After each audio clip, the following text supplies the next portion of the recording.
Le SMA, notre mission, votre réussite.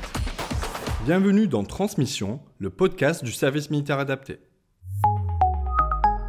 Alors, concernant la féminisation du domaine des conducteurs routiers, il est vrai que c'est un petit peu ça qui m'a poussée à m'engager dans l'armée de terre, puisque quand j'ai fini ma formation au RSMA, j'ai été chercher du travail dans le civil et je me suis confrontée à beaucoup de patrons, de chefs d'entreprise qui ne voulaient pas embaucher du personnel féminin parce que de un, pour eux, ce n'était pas un métier pour les femmes, donc c'était assez sexiste comme argument.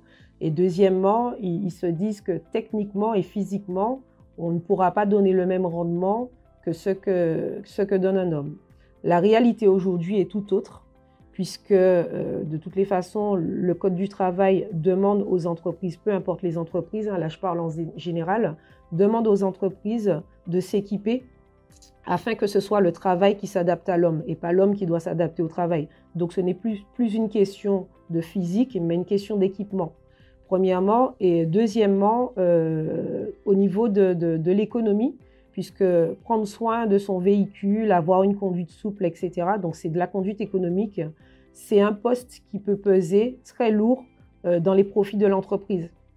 Et donc en fait, ils ont remarqué que statistiquement, quand il y avait du personnel féminin qui conduisait un camion, ben en fait, le véhicule, il pouvait avoir un plus gros potentiel et générer beaucoup plus de profit que quand c'est un homme.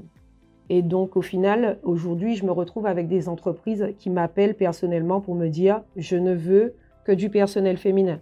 Donc, il ne faut pas que les femmes, les futures conductrices ou celles qui ont le désir d'aller vers ce métier, il ne faut pas qu'elles se bloquent en se disant non mais je suis une femme et je ne vois que des hommes. Non, ça s'est beaucoup démocratisé et en plus, qui plus est, les chefs d'entreprise, on se retrouve aujourd'hui avec des chefs d'entreprise qui veulent du personnel féminin pour pouvoir préserver leur matériel et faire un maximum de profit.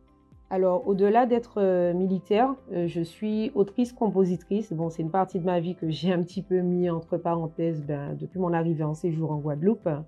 Et aussi, je suis intervenante départementale de la sécurité routière, les IDSR, pour la préfecture. C'est-à-dire qu'ils peuvent me convoquer et me donner des missions pour pouvoir aller faire pour pouvoir monter des stands dans des communes de la Guadeloupe et faire de la sensibilisation à la sécurité routière. Et donc, en 2020, avec l'école de mes enfants, et plus l'association des parents d'élèves dont je suis la vice-présidente, on a voulu marquer le coup en écrivant une chanson sécurité routière pour pouvoir toucher un peu plus la population, mais avec des messages qui sont dits par nos enfants. Parce que nos enfants, tout le monde y tient. Tout le monde tient à ses enfants et quand ils se plaignent d'un mal-être et d'un malaise, forcément, là, c'est une corde qui est super sensible auprès de l'adulte. Donc, on a voulu jouer sur cette corde sensible en écrivant cette chanson. Donc, je suis autrice-compositrice de la chanson Tension, des Anges de Convenance, qu'on peut trouver en téléchargement sur tous les réseaux sociaux, voilà, qui le permettent.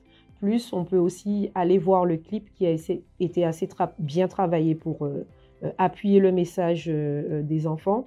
Donc, on peut le trouver sur YouTube. Deviens un citoyen actif et responsable. Rejoins le SMA le plus proche de chez toi.